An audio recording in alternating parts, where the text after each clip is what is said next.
Hello guys, this is Boy Ipon again and welcome back sa ating Investa Funds, Mutual Funds. So, pang siyam na buwan na po natin ngayon. It's our month 9 and kanina lang po naglagay ako ng around 10,000, no? At mamimili na naman tayo ngayon, no? Dahan-dahan lang. Mamimili naman po tayo ngayon ng ating mutual fund. So, bigyan ko lang po kayo ng update kung magkano na po yung total na pera natin dito.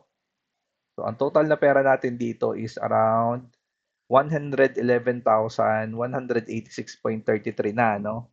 Yung total cash in natin is 108,310 at yung kinita natin so far yung paper money is around 3,226 3,276.33 na yung all-time profit natin. So ngayon mamimili ulit tayo dito sa ating apat, no, na ating pondong pinamimili. So yung apat na pondo po na yan is tatlo diyan ay multi-asset income fund, no, na hinihiwalay-hiwalay natin.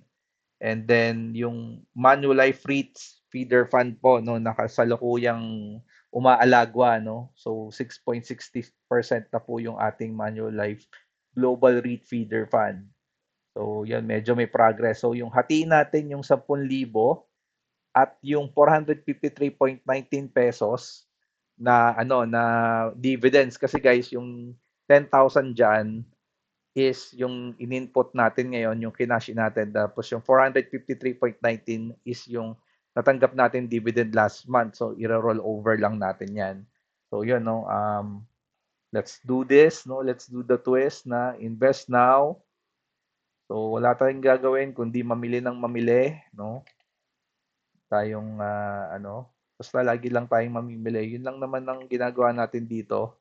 Hindi natin masyadong pinag-iisipan pa, no? Basta ang pinaka-focus natin is consistent lang tayo na mamimili. So, ngayong buwan na 'to, cash in tayo ng, um, 10,000. So, nung last month nag-cash in tayo ng 6,000 pero yung minimum talaga na cash in natin dito is palaging 5,000, no? Yun yung pinaka-minimum na nilalagay natin dito sa ating mga mutual funds, no? Yun yung pinaka ina-achieve. Try nating i-achieve na maglagay talaga tayo consistently ng at least 5,000. Eh ngayon, nagkaroon tayo ng 10,000. So, medyo maganda ang buhos ng damdamin ngayon. Medyo maganda-ganda ang pag-iipon natin ngayong buwan na to. So, additional 10,000. Kaya, hindi tayo masyadong, wag na tayo masyadong mag-isip ng kung ano-ano pang bibili natin, no? So, lagay lang tayo ng lagay. So, yan, dadagdagan na rin natin yung REITs natin kasi napapansin ko lang, guys, yung REITs medyo lumalaban. Parang merong ano dito, may something dito sa REITs, no? So, dito natin ilalagay yung butal, no? Yung butal na 400, dito natin i-try natin dito ilagay. So, 2953.19 ilalagay natin dito sa REITs. So, yan. 52585. So, yan. Yan, wala na. Available cash is zero kasi lahat na na-invest na natin. So, ayan, no? So far, we just have like 111,000 at patuloy tayong magdadagdag, no? Wala namang masama, basta consistency is the key.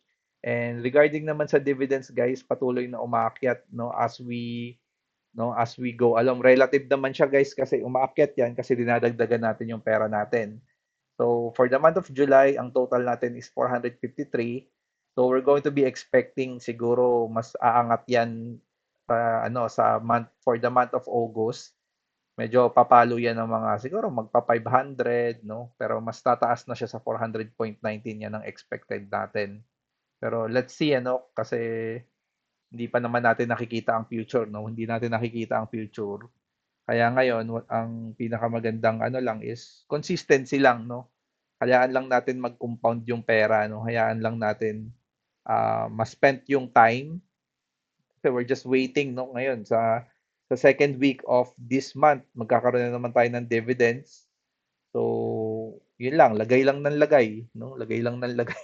Hanggang ang tama natin dito guys, no, hanggang lumaki na yung bigay na dividends, no, pag umabot na ng libo yung monthly cash dividends na natatanggap natin, no? Kasi ito, 453 pa lang, di ba? Kung umabot na ng libo yan, medyo mararamdaman na natin yan. Pero ngayon, medyo barya-barya pa lang. Pero ganun talaga, no?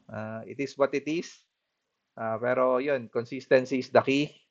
So if you guys know, if you want to invest here, Investa funds po yung ginagamit ko pang invest po sa mga mutual funds, no?